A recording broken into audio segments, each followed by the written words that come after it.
नमस्कार, स्वागत है आपका 2024 के महासमर में। मैं हूं आपके साथ विशाल पंडित।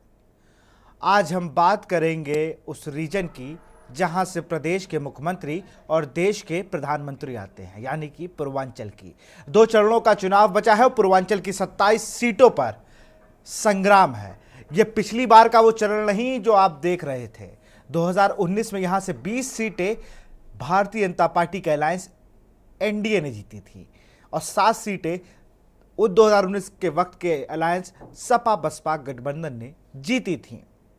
इस बार क्या है सियासी समीकरण, इस बार कौन कौन सीटों में है पेच, इन सब पर बात करेंगे आज हम मिशन पूर्वांचल पे।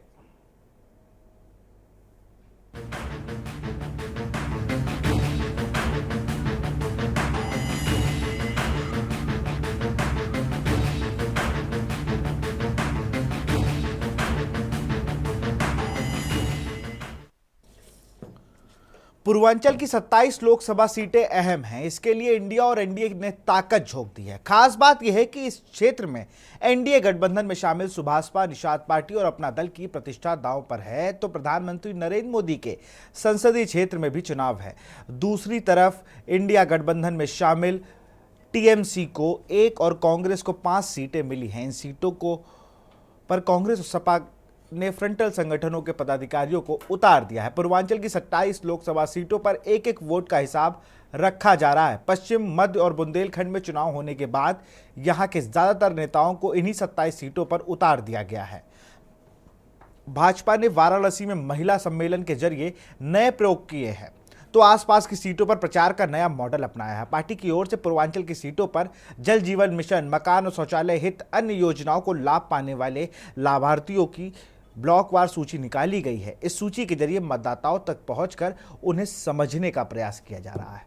हर विधानसभा को 3 से 4 हिस्से में बांटकर वरिष्ठ नेताओं की मौजूदगी में बैठकें की जा रही हैं। इतना ही नहीं, पार्टी ने नई रणनीति के तहत समूह बैठक भी तय कर ली है। इसमें डॉक्टर, इंजीनियर, कपड़ा कारोबारी, दवा व्यापारी की बैठक तय है। उदाहरण के लिए चिकित्सा एवं स्वास्थ्य क्षेत्र में कार्यरत नेताओं को इसी क्षेत्र के लोगों से मिलने का लक्ष्य दिया गया है। अब बात करें अगर पूर्वांचल की 27 सीटों पर इंडिया गठबंधन की, तो तू चल मैं आता हूं इसकी तर्ज पर कार्य कर रही है। सपा और कांग्रेस इस इलाके में सियासी तौर पर उपजाऊ मानी जाती है। यही वजह है कि भाजपा के वरिष्ठ नेताओं की जिन सीटों पर जनसभा हो रही है उन पर निगाहें रखी जा रही हैं। इसके लिए कांग्रेस ने अलग अलग टीम लगाई है। यह टीम नेताओं के कार्यक्रम और उनके द्वारा जनसभाओं में उठाए गए सवालों जवाबों को तैयार कर अपने नेताओं को भेज रही है, जिसका हम लोगों को उदाहरण कई बार देखने को मिला। अगर दिन में कोई रैली में नरेंद्र मोदी या सीएम योगी आदित्यनाथ या कोई भी भारतीय जनता पार्टी का बड़ा नेता कोई तंज या कोई सवाल करता है, तो अगली ही उसी दिन वो रैली कहीं भी हो, उस पर कहीं ना कहीं जवाब देने आ जाते हैं, चाहे वो सपा के नेता हो या दोनों के, चाहे वो अखिलेश यादव हो चाहे राहुल गांधी हो। इतना ही नहीं, अगले 2 से 3 दिन तक संबंधित इलाके में न सिर्फ पार्टी के वरिष्ठ नेताओं की सभा लगाई जा रही है, बल्कि उन सीटों पर मतदाताओं को लुभाने के लिए नई रणनीति अपनाई जा रही है। कांग्रेस और सपा ने भी इन सीटों के लिए रायबरेली अमेठी मॉडल को लागू किया है। विधानसभा क्षेत्र को सेक्टर में बांटकर बूथों पर जिस बिरादरी का वोट बैंक है उसी बिरादरी के नेता को लगा दिया है। पूर्वांचल में जातियों का जंजाल है। आप पूरे देश में चुनाव करा लीजिए, लेकिन जब पूर्वांचल में चुनाव आता है तो यहाँ पर आप बुलेट ट्रेन की बात नहीं करेंगे, अमूमन हो भी नहीं रही है। यहाँ पे बात जातियों पे हो जाती है। हम मिर्ज़ापुर बढ़ेंगे, हम प्रतापगढ़ बढ़ेंगे, हम इलाहाबाद बढ़ेंगे तो यहाँ पर हमें पटेलों का दौर दिखेगा। बात वहाँ ददुआ की होगी, बात उनके बेटे की होगी, राम सिंह की, जो पट्टी से विधायक हैं, जो उनके विरासत देखते हैं, तमाम लोग हैं, इन लोगों की बात होगी। लेकिन एक बड़ा सवाल एक और भी है कि इन दोनों पार्टियों ने यादव और मुसलमानों के अलावा अन्य जातियों के नेताओं की भी जिम्मेदारी दे दी है। आप देखिए ना कि सुल्तानपुर के दामाद कहे जाते हैं मोहन यादव, वहाँ उनकी ससुराल है, ऐसा वो बताते हैं। मुझे उसमें ज़्यादा जानकारी नहीं है, लेकिन वो यूपी में काफ़ी इंटरेस्ट रख रहे हैं। और उसके साथ साथ हम अगर बात करें कि अभी मैं देख रहा था, जैसे मैंने बताया, अभी बैठकों का दौर है, वहाँ इंजीनियर बुलाए जा रहे हैं, वहाँ पर सब बुलाए जा रहे हैं। लेकिन बड़ा सवाल है, पक्ष तो आपको धनंजय सिंह और राजा भैया से मांगना पड़ रहा है। तो ये प्रबुद्ध वर्ग की मीटिंग करते हैं और समर्थन मांगने के लिए धनंजय सिंह के पास जाना पड़ता है। बड़ा सवाल एक ये भी है कि भाई आप जब बैठकें कर ही रहे हो, दोनों वर्गों के लिए है, ये दोनों ही अलायंस के लिए, ना चाहते हुए राजा भैया के पास गई ना सपा। अभी खबर आ रही थी कि शायद प्रतापगढ़ में प्रचार करने के लिए कह भी दिया है कि सपा का प्रचार करो। सीटें एक बार 2019 का आंकड़ा आपको दिखाते हैं ग्राफिक्स के जरिए, कितनी सीटें किसके पास थीं। एक बार ग्राफिक्स के जरिए वो भी देख लीजिए।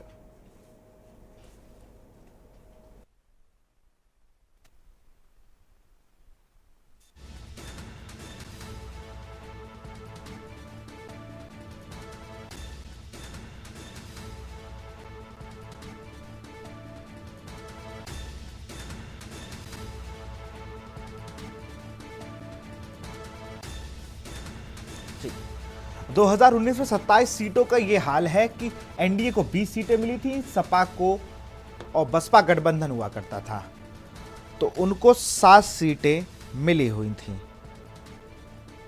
और 60 जो सीटें थी वो कौन कौन सी थी ये भी हम आपको बताते हैं।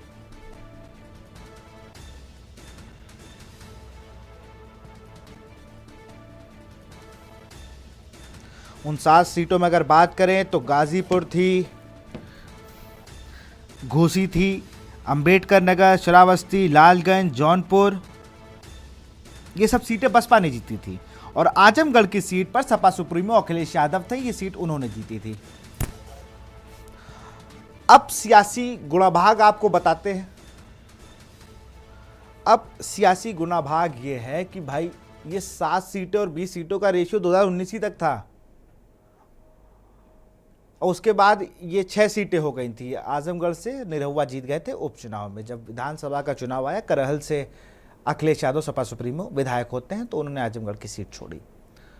अब सवाल ये है कि भाई इतनी सीटें हैं, सुल्तानपुर में मेनका गांधी 13,500 से जीती और 13,500 से हारा कौन? सोनू सिंह, चंद्रभान सिंह उर्फ सोनू सिंह। सोनू सिंह कल देर रात, संतोष पांडे एमएलसी हैं उन्हीं के सुल्तानपुर से, एमएलसी पूर्व एमएलसी हैं समाजवादी पार्टी के, और उन्होंने उनको ज्वाइन कराया, वो एक जरिया बने। सोनू सिंह और मोनू सिंह प्रतापगढ़ कुंडा से विधायक रघुराज प्रताप सिंह राजा भैया के भी करीबी हैं, ज्वाइन करा दिया। सपा में 13,500 का मार्जिन था सुल्तानपुर में। और कल मैं कहीं सुन रहा था तो उन्होंने कहा कि मेनका गांधी से आपकी अदावत है, सारी चीज़ें हैं। तो उन्होंने कहा कोई अदावत नहीं, मैं उनके खिलाफ चुनाव लड़ा तो मैं ख़राब हो गया। मेरे पिताजी 2 टर्म विधायक थे, मेरे बाबा यहाँ से जिला पंचायत अध्यक्ष हुए, तो बड़ा पुराना सियासी परिवार है, मजबूत सियासी परिवार सुल्तानपुर में। किसी को भी डिगाने के लिए, किसी को भी उबारने के लिए वो काफ़ी है। अब बात घोसी विधानसभा की, जहां से वो सीट जो है वो दी गई है अरविंद राजभर को। अरविंद राजभर यानी कि ओम प्रकाश राजभर की पार्टी और ओम प्रकाश राजभर के बेटे। ओम प्रकाश राजभर उस सीट के लिए बड़े ताने बाने बुन रहे हैं और जीत का दावा कर रहे हैं। कई बयानों में वो कहते नजर आते हैं कि भाई हम चाचा हैं, वो बच्चे हैं। यहाँ पर बच्चों से मतलब अखिलेश यादव और राहुल गांधी का है। लेकिन एक बड़ा सवाल एक और भी है। जब हम बात कर रहे हैं कि भाई घोसी में इतना ही कर दिए थे तो क्यों राजीव राय जब जाते हैं सवाल कर रहे हैं, जवाब क्यों नहीं दे रहे? राजीव राय ने 10 साल वहाँ मेहनत करी, टिकट लेके आए, अखिलेश यादव के गुड बुक्स में हैं, उनके करीबी हैं और वहाँ उनको जनता चुनाव लड़ा रही है, ऐसी खबर है। और अरविंद राजभर चूँकि पिता मंत्री, खुद प्रवक्ता भी हैं, राष्ट्रीय महासचिव भी हैं, थोड़ा लखनऊ का ही रहा और मऊ में उनका ज़्यादा चीज़ें हैं। हाँ, अब इसी पर चर्चा करेंगे। हमारे साथ प्रोफेसर ML वर्मा जी हैं, राजनीतिक विश्लेषक हैं, और पीयूष त्रिपाठी जी हैं, वरिष्ठ पत्रकार। दोनों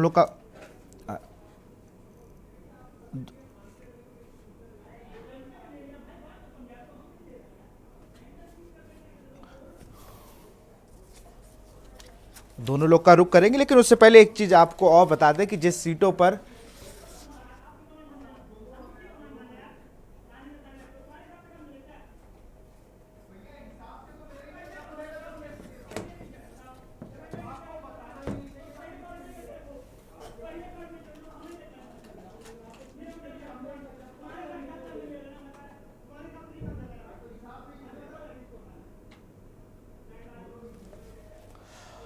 प्रोफेसर एम एल वर्मा जी के पास चलेंगे। सर, जो पूर्वांचल की दो दो चरणों में 27 सीटें हैं, इन 27 सीटों का अगर हम आकलन करें, पिछली बार कुछ और था, इस बार कुछ और है।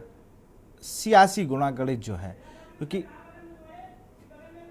13,500 वोट से सुल्तानपुर जीते, बहुत बड़े मार्जिन से गाजीपुर में अफजाल अंसारी जीते, लेकिन सजा का हेर फेर है तो चुनाव बहुत कमज़ोर हो गया है। और बेटी को नामांकन दाखिल कराने के बाद वो थोड़ा माना भी जा रहा है। तो चीज़ें मुझे लगता है कि सिर्फ एक दल को नहीं, दोनों ही दलों में कहीं ना कहीं इस बार खींचतान है। विशाल जी, जी सर। मेरी आवाज आ रही? बिल्कुल आ रही सर। देखिए, इधर मैं भी घूमा हूँ कई क्षेत्र, और श्रावस्ती का रहने वाला हूँ। जी। और इधर पूरब में जो मुझे दिखाई पड़ता है, बड़ा कंफ्यूजन की स्थिति है। हवा कुछ बदली बदली सी नजर आ रही। कुछ फर्क नहीं पड़ रहा है किसी रैली और किसी उससे, क्योंकि जनता इस बार साइलेंट नजर आ रही, और साइलेंट होने का असर कुछ दूसरा दिखाई पड़ता है। तीसरी चीज, ये जो मोदी मैजिक था वो नहीं नजर आ रहा है, जो अभी इससे पहले के चरण में हुए और जो आगे होने जा रहा है। तो कुल मिलाकर के मुझे ऐसा लगता है कि इस बार बहुत कांटे की टक्कर है, और इस टक्कर में कोई भी सीट ऐसी नहीं है जो 4,000 5,000 के मार्जिन से ज्यादा कोई जीते की आ रही, जबकि पहले बहुत अंतर होता था। तो ऐसी स्थिति दिखाई पड़ती है। विशाल जी, बिल्कुल वही सर, मैं रैलियों पे जाता ही नहीं। मैंने 2000, मैं बात करूं 18-19 के चुनाव पे, तो आपको भी ध्यान होगा 2020 में बिहार का चुनाव, तेजस्वी यादव की रैली में जो भीड़ अभी है, सेम भीड़ 2020 में दिख रही थी, पैर रखने की जगह नहीं होती थी। लेकिन जब नतीजे आए तो सब दाएं बाएं था। सरकार बनी, लेकिन फिर वो, मतलब सरकार कैसे बनी, जाना पड़ा उनको चाचा के पास, चाचा को उनके पास आना, तमाम उसमें भी झेल मेल था। बाद में फिर वो एनडीए में चले गए। तो इस बार भीड़ को तो आप मान ही नहीं सकते हो कि भीड़ इस बार आपके साथ, किसके साथ है, क्योंकि एक लोकसभा वही वोटर वही आपके साथ है, वही उनके साथ हैं। लेकिन वोट डालते समय वो पता नहीं किस बात को ध्यान दे रहे हैं। कई लोगों से मैंने भी पूछा कि भाई डाल आए हैं, चुप रहो, वोट डाल आए हैं और हमने ईवीएम का बटन दबा दिया है, यही कह रहे हैं। विशाल जी, जो भीड़ का कॉन्सेप्ट है, भीड़ को मैंने देखा है कि किस तरह से मैनेज किया जाता है। जो सत्ता पक्ष है वो हमेशा, सत्ता पक्ष के वो जो वहाँ कर्मचारी लोग होते हैं, लेखपाल से लेकर के और तमाम सी योजनाओं को कार्यान्वयन करने वाले, यहाँ तक सीडीपीओ की ड्यूटी लगा दी जाती है, सीडीओ की ड्यूटी लगाई जाती है कि नहीं, आपको सारे लोगों को भीड़ एकत्रित करके देना है, मंच की व्यवस्था करके देनी है। तो जो सत्ता पक्ष होता है वहां पे भीड़ एकत्रित कराई जाती है। जो सत्ता पक्ष में नहीं है वहां पे थोड़ी बहुत नेचुरलिटी दिखाई पड़ती है, क्योंकि वहां पे सत्ता का लाभ नहीं मिलता है। तो मुझे ऐसा लगता है कि जहां नेचुरलिटी दिखाई पड़ती है वो वोट में कन्वर्ट हो सकता है, लेकिन जहां पे नेचुरलिटी नहीं है, भीड़ इकट्ठी की जाती है, वो वोट में कन्वर्ट नहीं हो सकती। वोट में कन्वर्ट होने के और दूसरे बहाने अपनाए जा सकते हैं, और तमाम सी चीजें ऐसी हैं जो इस बार थोड़ा सा रुख बहुत क्लियर नहीं नजर आ रहा है। विशाल जी, बिल्कुल। और सर मुझे लगता है कि जो ज़मीनी मुद्दे हैं इस बार, जो मुझे लगता है आपकी बहुत सालों बाद, आपने तो कई चुनाव देखे आप दोनों लोगों ने, पीयूष सर मैं आपके पास आऊँगा, ये बहुत दिनों बाद एक ऐसा चुनाव हो रहा है और इस तरीके से चीज़ें हो रही हैं कि जिस बार ज़मीनी मुद्दों पर लोग बात कर रहे हैं, को चाहे वो एक पक्ष कर रहा हो, कभी कभी दोनों पक्ष ज़मीनी मुद्दों पर ही बात करते हैं। ज़मीनी मुद्दों में रोज़गार सबसे बड़ा मुद्दा है। युवाओं के साथ जितना युवा परेशान है रोज़गार को लेकर, जितना महंगाई से वो वर्ग परेशान है, एक मिडिल क्लास, वो कहीं ना कहीं अब आ रहा है, लोग उस पर बोल रहे हैं, विचार कर रहे हैं उस पर। जागरूकता बढ़ी है जिसको कह सकते हैं। जी। अब बेवकूफ, ज्यादा बेवकूफ नहीं बनाया जा सकता है लोगों को। अब सर इसमें तो क्या ही कह सकता है कोई। पीयूष सर का रुख करूंगा। सर, किस तरीके से आप देख रहे हैं, क्योंकि इस बार जमीनी मुद्दों पर चुनाव हो रहा है और सारी चीज़ों को लेकर कहीं ना कहीं मुझे लग रहा है कि उसका इम्पैक्ट भी देखने को मिल रहा है, और पूर्वांचल में इसको लेकर क्या लगता है आपको? पिछली बार 20 सीटें जीती थी, ये जो छठे और सातवें चरण में चुनाव हो रहे हैं।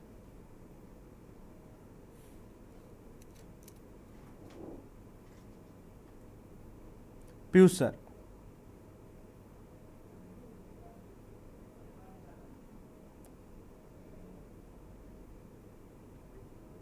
सर आपकी आवाज नहीं आ रही है, म्यूट कर लीजिए। चलिए एमएल वर्मा सर के पास ही चलेंगे। सर अभी अभी आपने जो बात कही, एक चीज़ और भी है। सबसे बड़ा सवाल ये है कि भाई पूर्वांचल में जब हम आते हैं तो हम दो ध्रुवीकरण देख रहे हैं, दो बड़े सियासी चेहरे देख रहे हैं वहाँ। एक का होल्ड है काशी, एक का होल्ड है गोरखपुर, और हम अगर गलत नहीं है तो एक होल्ड लखनऊ में भी है जिसका नाम है राजनाथ सिंह। चंदौली से आते हैं और उनका भी थोड़ा ठीक है। तो 3 होल्ड के साथ और 2 तो बहुत, तीनों बड़े नेता हैं भारतीय जनता पार्टी के देश में। तीनों पूरे देश में घूम घूम के प्रचार करते हैं। इस बार ये तीनों की परीक्षा होगी कि भाई अवध क्षेत्र में कितनी सीटें भाजपा ने जीती, काशी क्षेत्र में कितनी सीटें मोदी जी के इर्द गिर्द आई, और गोरखपुर मंडल में कितनी सीटें, जो इनका रीजन है योगी आदित्यनाथ जी का, इसमें कितनी सीटें आई। इस बार तो तीनों नेताओं का भी मुझे लगता है टेस्ट होने वाला है। इतना बताऊं मैं, वो है क्षेत्र कैसरगंज जी। ब्रिजभूषण सिंह जी का, उसमें उनके लड़के को टिकट दिया गया है। सपा ने वहां से ब्राह्मण को दिया है, भगत राम मिश्रा को।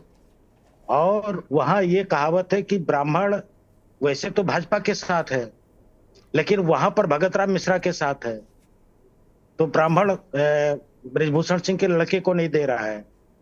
ठाकुर वोटों में आधा बंटवारा हो रहा है, कुर्मी वोट नहीं मिल रहा है, यादव वोट नहीं मिल रहा है, मुस्लिम वोट नहीं मिल रहा है। तो बड़ी मुश्किल तो ब्रिजभूषण सिंह के सामने भी खड़ी हो गई। और इस तरह से जो छत्रपों की आप बात कर रहे हैं, तो छत्रपों का मतलब ये नहीं है, मतलब तो ये है छत्रप तब काम करते हैं जब आप छत्रप लोग भी उनके लिए कुछ काम करें। लेकिन अब ऐसा नहीं रह गया है कि आप काम न करिए और खाली बेवकूफ बनाइए, छत्रप बने रहिए। तो यही स्थिति हमें डुमरियागंज में दिखाई पड़ती है, सिद्धार्थनगर में दिखाई पड़ती है, श्रावस्ती में दिखाई पड़ती है।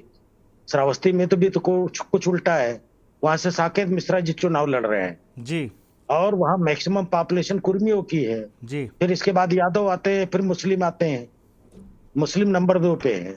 और वहां से खड़ा किया है साकेत मिश्रा जी को, जो उनके लड़के निरपेंद्र मिश्रा जी के। जी हालत बहुत खराब है सबकी। बिल्कुल। तो कुल मिलाकर के छत्रप से काम नहीं चलने वाला है। जो मुद्दे हैं, असली मुद्दे हैं, उस मुद्दे को लोग समझ रहे हैं। और तमाम सी चीजें हैं, जैसे दलित वोट है। अभी आज ही एक साहब आए थे जो वोट जिनकी ड्यूटी लगी थी, जो कोई किसी अपने बुंदेलखंड साइड में, तो साहब कहने लगे वहां पे साहब ये चल रहा है कि भाजपा अगर बढ़ जाएगी तो बसपा खत्म हो जाएगी। कुछ ऐसा राग फैला हुआ है। तो ये तो इस तरह ये से बहुत बड़ा सर आपने तमाम- बात बताई है कि अगर भाजपा बढ़ जाएगी तो बसपा, ये मतलब इस एंगल पर भी लोगों ने ध्यान दिया नहीं है फिलहाल। सेंट्रल यूपी और इस तरफ नहीं ध्यान हाँ, दिया है। ये बहुत बड़ी लेकिन बात आपने बुंदेलखंड में बताई। चल रहा है ये। अभी जो वोट डलवा के आए लोग वो बता रहे थे, जो कर्मचारी लोग हैं, कि साहब वहां ऐसा चल रहा है। तो हमने कहा ये तो नया फार्मूला आपने निकाल दिया, वहां लोगों ने ऐसा फार्मूला निकाला है। जी। तो कुछ ऐसा चल रहा है कि अब वो जो पहले दलित वोट था, जो पिछले बार के इलेक्शन में भाजपा ने किसी तरह से उसको किया था, और वहां लोग और कहने लगे हैं कि बहन जी को तो भाजपा ने कैप्चर कर लिया है, इसलिए डर के मारे बोलती नहीं हूं। और वो बी टीम क्या बल्कि उनकी सपोर्ट में बैठ गई है। तो इसलिए ऐसी स्थिति है कि वो सब जो दलित जो सपा में नहीं जाना चाहता था वो भी जा रहा है, वो कांग्रेस की तरफ डाइवर्ट हो रहा है। तो कांग्रेस की तरफ डाइवर्ट होने का मतलब, अगर दलित बसपा से छिटक करके कांग्रेस की तरफ जा रहा है तो उसका असर सपा को भी मिलेगा और कांग्रेस को भी मिलेगा। तो उनका साइलेंट जो मूड नजर आ रहा है वो बहुत अच्छा नहीं नजर आ रहा। विशाल जी। बिल्कुल सर, बने रहिए हमारे साथ, क्योंकि अभी और भी चीज़ें, जैसे एक बड़ी बात आपने ये बताई जो बुंदेलखंड को लेकर, जैसे भी प्रोफेसर एमएल वर्मा जी ने बताया, राजनीतिक विश्लेषक हैं, कई लोगों से मुलाकात हुई तो उन्होंने बताया कि बुंदेलखंड एक ऐसा रीजन है जो डिसाइडिंग होता है। 14-15 सीटें 20 सीटों पर वहाँ पर बड़ा डिसाइडिंग चुनाव होता है। वहाँ पर ये कहा जा रहा है कि बहुजन समाजवादी पार्टी हम लोग कहते हैं, लेकिन जो लोग इससे जुड़े हैं इसे बहुजन मिशन कहते हैं, और बहुजन मिशन पर इम्पैक्ट होना उनके लिए एक बहुत बड़ा झटका हो सकता है। तो एक वहाँ पर यह भी है कि बसपा बचाने की एक मुहिम है, और मायावती को लेकर कहा जा रहा है कि वो बीजेपी में है। और बुंदेलखंड का ये असर कितना पूर्वांचल में दिखे, क्योंकि 2 सीटें इसमें, माफ़ करिएगा, 5 से 6 सीटें इन जो जीती थी पूर्वांचल में 7 सीटों में, जो 2 चरणों की बची हैं वो बसपा के पास थी। तो सर बसपा कहाँ पर है ये भी बात करेंगे। फिर से वापस चलेंगे, डॉक्टर अमल वर्मा सर हमारे साथ बने हुए हैं, राजनीतिक विश्लेषक हैं। बात हम लोग कर रहे हैं मिशन पूर्वांचल की, और मिशन पूर्वांचल में सियासी गणित है। सर बात श्रावस्ती की आप कर रहे थे, वहाँ पर मुझे तो साकेत मिश्रा लड़ रहे हैं।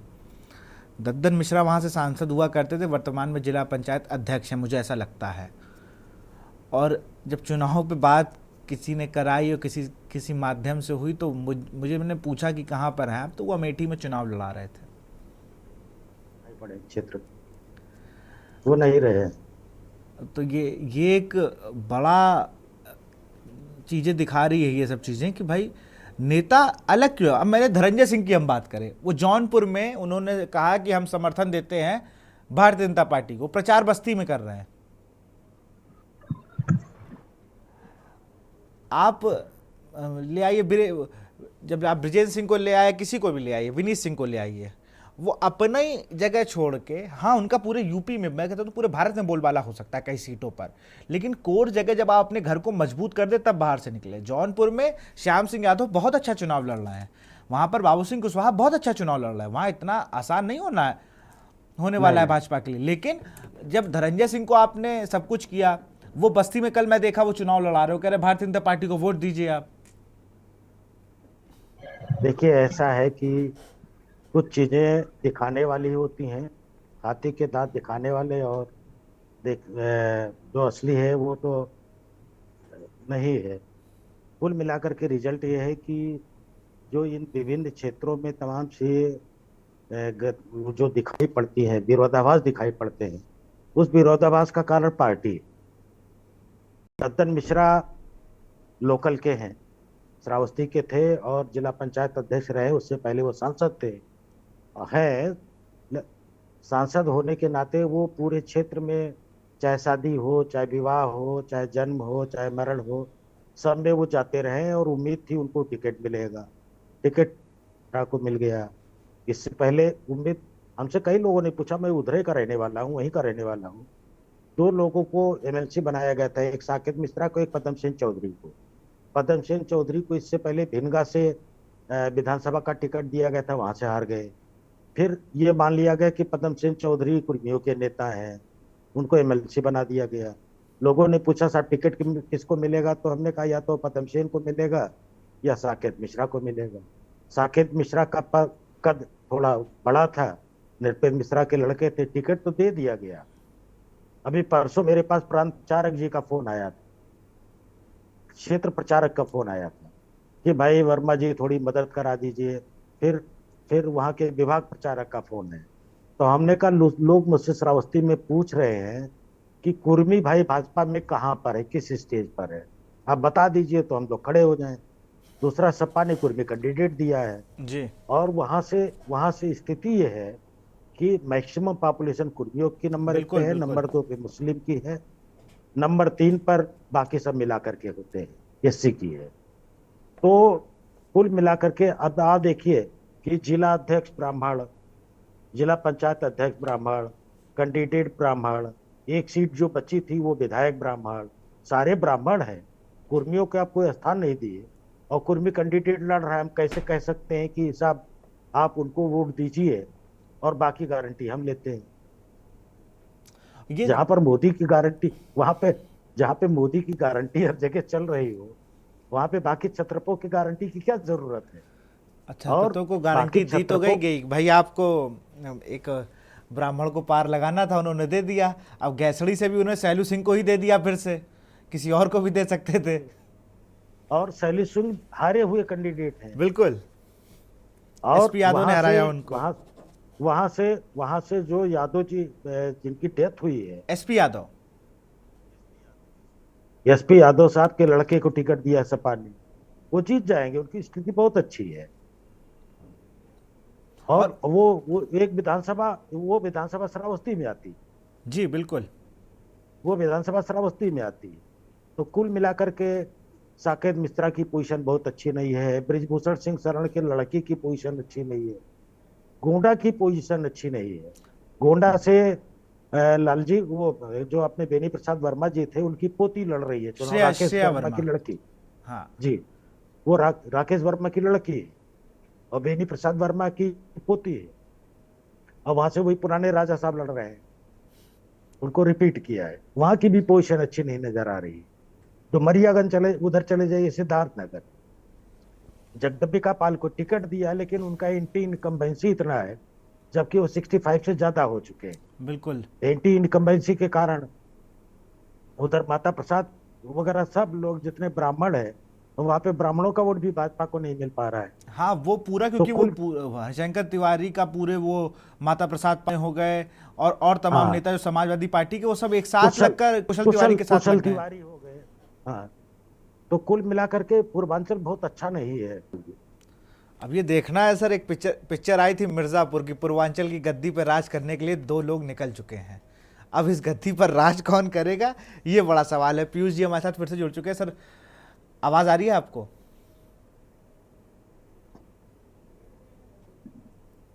पीयूष सर आपको आवाज आ रही है? सर शायद आप म्यूट हैं, म्यूट कर लीजिए।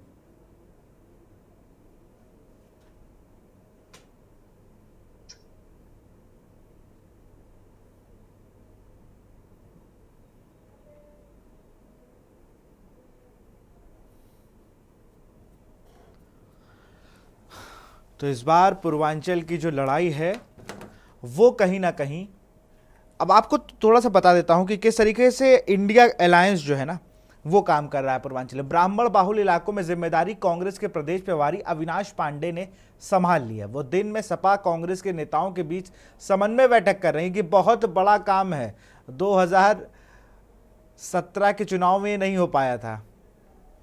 हाँ बिल्कुल। पीयूष जी आपको आवाज आ रही है?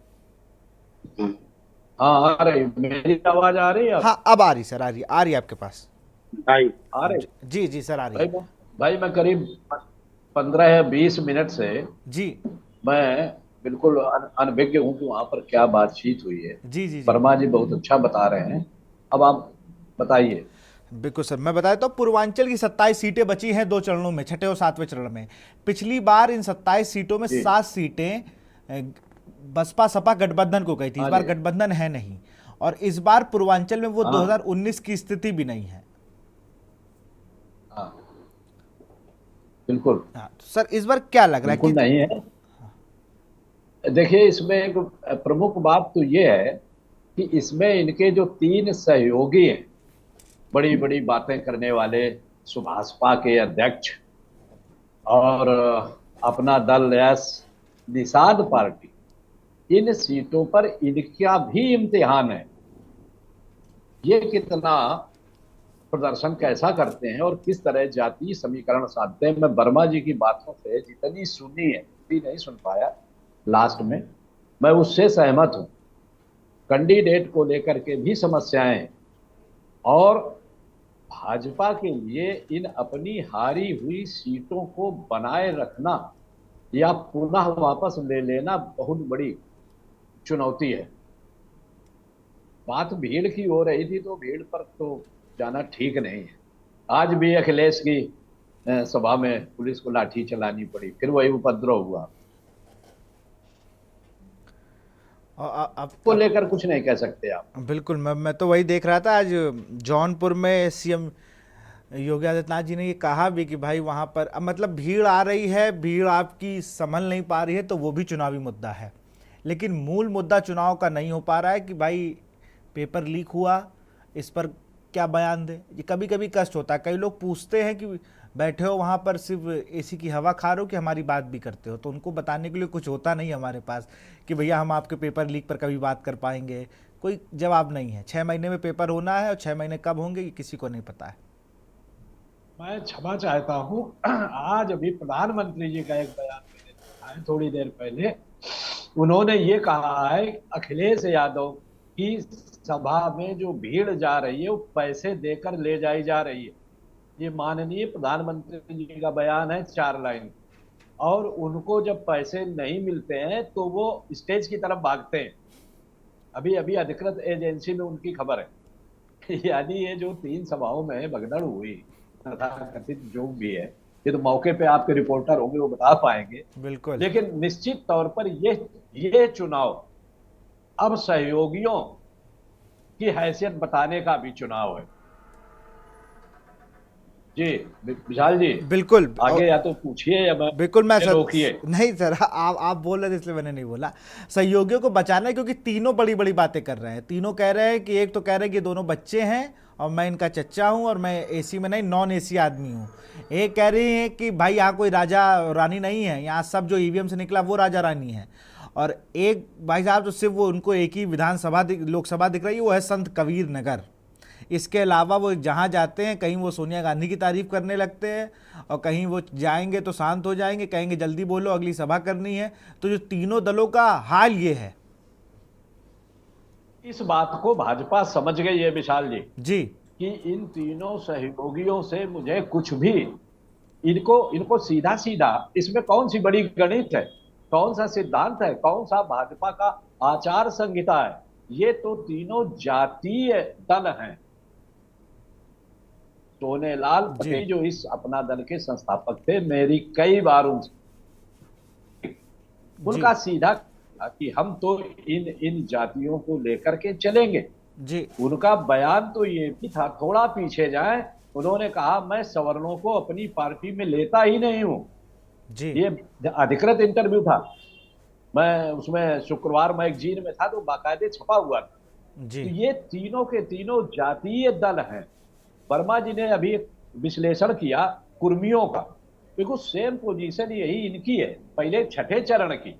यानी भदोही, कानपुर, लालगंज, कबीर नगर, बस्ती, डुमरियागंज, अम्बेडकर नगर, प्रयागराज, धौलपुर, श्रावस्ती, यही सीटें तो हैं 6ठे चरण में।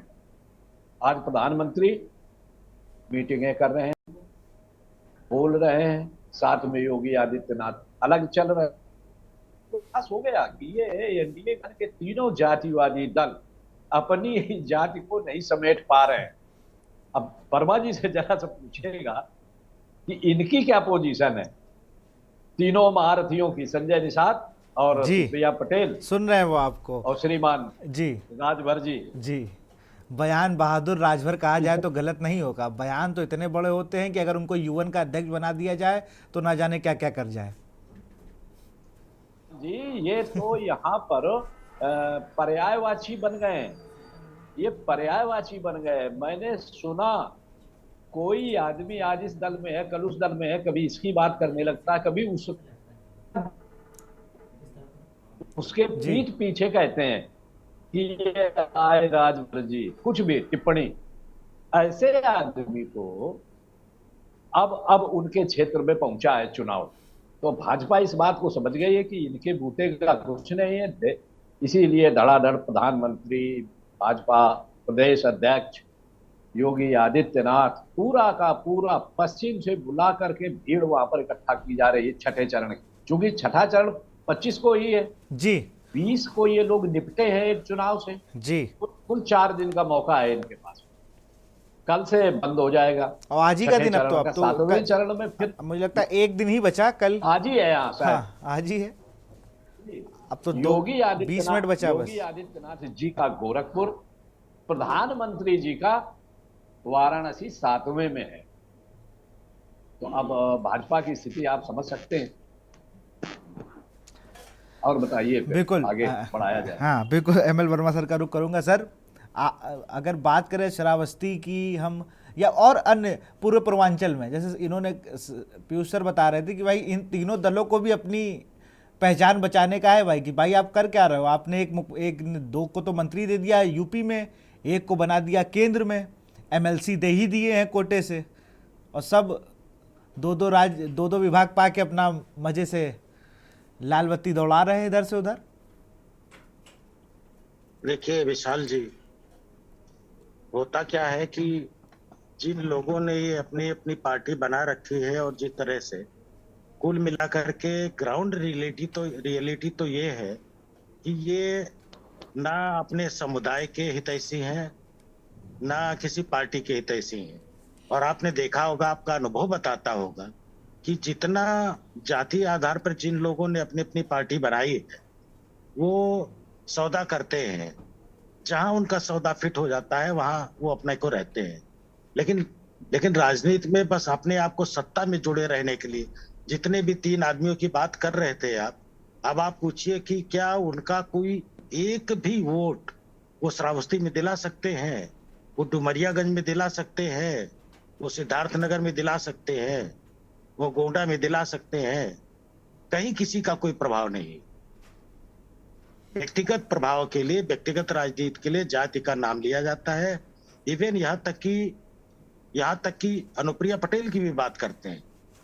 हर जगह प्रभाव नहीं है इनका। अब ये जरूर है कि कोई नेतृत्व नहीं मिलता है तो समुदाय के लोग उनको मान लेते हैं और उनके पीछे चलने लगते हैं, लेकिन पीछे इतना भी नहीं चलते हैं। सबके समझ में आ रहा है कि क्या अब चीजें हैं। मुझे सर ये लगता है ना ग्राउंड कि एक समय रियलिटी तक क्या है। मुझे तो ये लगता है एक समय तक जिस चिराग पासवान और पशुपति पारस पासवान वोट की बात करते हैं, लेकिन सारा पासवान वोट उन्हीं के साथ नहीं जाता। एक समय था कि आप रामविलास पासवान के पास जाता था पासवान वोट, मुलायम सिंह यादव के पास यादव वोट था, लेकिन अखिलेश यादव के पास हो सकता है कि 10-5% यादव वोट ना जाए, ऐसे ज़्यादा ना जाए, मैं ये नहीं कह रहा हूँ। लेकिन एक बात, बड़ी बात यह है कि अनुप्रिया पटेल अपने आप को पटेलों का सबसे बड़ा नेता मानती हैं और लोग भी उन्हें मानते हैं, लेकिन क्या वो 5 साल मिर्ज़ापुर में उस तरीके से घूमे कि नहीं भैया आप हमारी नेता, आप बताइए, आप ही के एमएलसी भी हैं, आप ही के परिवार से मंत्री भी हैं, आपकी पार्टी से 4-4 विधायक भी हैं, उसका फायदा क्या मिल रहा है? इन तीनों दलों को इतना सब कुछ है, लेकिन मान लीजिए गोरखपुर के रहने वाले हैं संजय निषाद, इनको ही थोड़ा पूर्वांचल में प्रचार प्रसार करना चाहिए था, तो बेचारे संत कबीर नगर में ही सुबह शाम प्रोटोकॉल लगा के अपना लड़के का ही प्रचार कर रहे हैं, क्योंकि लड़का जब सांसद हो जाता है तो इनके मंत्रालयों की बैठक ले लेता है। विशाल जी, इसमें फिलॉसफी ये काम करती है कि कुछ समय तक तो लोग अपेक्षा में जीते हैं जी। जैसे लोगों ने शुरू किया तो लोग अपेक्षा करते ही हमारी मदद करेंगे, हमारा काम करेंगे, हमारे समुदाय की बात करेंगे, उससे हमारा विकास होगा। जैसे आप उम्मीद कर, एक बात सोचिए, जब काशीराम अपना मिशन चला रहे थे, DS4 चलाया, इसके बाद में BSP बनाया और इसके बाद कोई नहीं होता था, कैंडिडेट नहीं मिलते थे। इसके बाद में बहन जी इस लेवल पर पहुंच गई, फिर टिकट बेचने लगी। आज आपको ग्राउंड रियलिटी मालूम है कि अनुप्रिया जी भी टिकट बेचती हैं?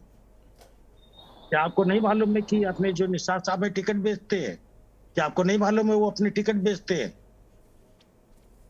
कोई ऐसा नहीं जो छूट रहा हो। तो इसका क्या मतलब हुआ? आप अगर समाज के हित की बात करते हैं, उनके विकास की बात करते हैं, तो समाज के लोगों को लेकर के आगे बढ़िए। क्या उनके समाज में अच्छे लोग नहीं है, पढ़े लिखे लोग नहीं है, मेहनती लोग नहीं है? लेकिन उनको नहीं लेंगे, क्योंकि पढ़े लिखे लोगों को लेना, अच्छे लोगों को लेना, उससे तो उनकी नहीं चलेगी। पब्लिक उनको भी पूछने लगेगी जो और मैं कह रहा दूसरे हूं कि लोग हैं। मऊ से किसी को ना देते, मऊ सदर से तो मुख्तार के लड़के को ना देके किसी भी अपने ही कार्यकर्ता को दे देते। हाँ, ये तो भी वो तो वहां पैसा मिलना था ना, वहां तो पैसा मिलना था। अब मुझे तो लगता है टिकट तो उसी को दिया जाएगा जिसके पास पैसा होगा। बिल्कुल। पीयूष आज सर, आप की कुछ कहना चाह रहे राजनीति में हैं? विशाल पीयूष जी, सर कुछ कहना चाह रहे हैं सर? आज की राजनीति में विशाल जी, आप तो इतना जानते हैं जी कि आम आदमी, इवन आपने देखा होगा कि इतने प्रोफेसर आपको दिखाई पड़ते होंगे जो जिनका एकेडमिक कैलिबर है, जो कुछ पार्लियामेंट में बेहतर दे सकते हैं। मैं आपको बताऊं, मेरी स्टडी, जो मेरी PhD की स्टडी है, वो सुप्रीम कोर्ट में लगाई गई है। उसमें कई स्टडीज जो कोर्ट की गई हैं, बैकवर्ड क्लासेस कमीशन के उसमें जब केस चल रहा था। तो कुल मिलाकर के तमाम से एकेडमिशियन हैं, तमाम से इंटेलेक्चुअल्स हैं जिनकी संसद में ज्यादा जरूरत है। अब अमेरिकन संसद को देख लीजिए, किसी अच्छी संसद को देख लीजिए, लेकिन यहाँ पे तो जहाँ पे जिसको कह सकते हैं मारपीट करने वाले हों, जूता चलाने वाले हों, ज्यादा पैसा देने वाले हों, ऐसे लोगों की जरूरत है। मसल्स पावर हो, मनी पावर हो, तो अच्छे लोग तो जा नहीं पाते हैं। यहाँ की डेमोक्रेसी में आज हम लोग बैठे हुए थे, 4-6 प्रोफेसर थे, तो हम लोग यही बात कर रहे थे कि साहब क्या हो गया है। इस बात की कल्पना तो अभी अंबेडकर ने भी नहीं कही होगी कि डेमोक्रेसी की इतनी स्थिति खराब हो जाएगी कि मसल पावर और मनी पावर वाले लोग ही दिखाई पड़ेंगे वहां पर और भी। नहीं, कुछ तो वो लोग होंगे जो कि आईएएस आईपीएस बन गए होंगे, जो चुनाव लड़ने के लिए वीआरएस ले लेंगे। वो इसलिए इसलिए क्योंकि सत्ता की बात है। जी। तो सत्ता में वो बैठेंगे जिनके पास में कुछ है नहीं, और जिनके पास कुछ है, ज्ञान है, योग्यता है, सारी चीजें हैं, सोच है, दूरदर्शी दृष्टि है, वहां कुछ नहीं। मैं आपको एक उदाहरण बताऊं। जी। योगी जी ने अभी एक यूनिवर्सिटी बनाई है देवी पाटन की, जिसको स्टेट यूनिवर्सिटी उन्होंने लिख दिया। वही काम तो अखिलेश ने भी किया। हम कहते हैं कि आप उससे बड़ी रेखा क्या खींचे। स्टेट यूनिवर्सिटी आपने बनाई, बगल में नेपाल है, आप उसको इंटरनेशनल यूनिवर्सिटी कर देते जी तो बिल्कुल, हो दोनों सकती थी जगहों के आराम बच्चे से। भी पढ़ते थे, बस वैसा जी। होता, उस काम चलता। हमारा एक मिशन है, विजन भी है, इंडो नेपाल इंटरनेशनल कॉरिडोर। सुन लीजिए, इंडो नेपाल इंटरनेशनल कॉरिडोर। और ये एक ऐसा विजन है जो पूरे वर्ल्ड में अगले 100 साल तक कोई उसको पूरा नहीं कर सकता है। मतलब वो देख करके लोग चौंक जाएंगे। लेकिन अब बेसिक प्रॉब्लम यह है कि मिशन मेरा है, सीमांत विकास मंच जिससे हमारे कुछ एकेडमिशियन जुड़े हुए हैं। जी। लेकिन अब इस बात को हमने एक बड़े नेता से बात किया, स्वतंत्र देव से बात की, कहा ये मिशन, ये हमारा विजन है और आप इसको मोदी जी को पहुंचा दीजिए। अब लोगों ने कहा उसको ला करके हमको दे दीजिए तो हम पहुंचा देंगे। मतलब ये है कि हम नेता बन जाए और बाकी तो ठीक है, कोई बात नहीं। तो ये हेलो। और आपसे सारी चीजें लेने के बाद वो बता देंगे कि आप ही की माननीय वर्मा जी के ही सानिध्य में ये मैंने तैयार करवाया है। घटना मैं बहुत मजेदार सुनाता हूँ आपको। हेलो। सर आपको रोकूंगा, बहुत बहुत शुक्रिया पीयूष सर आपका भी और एमएल वर्मा सर आपका भी।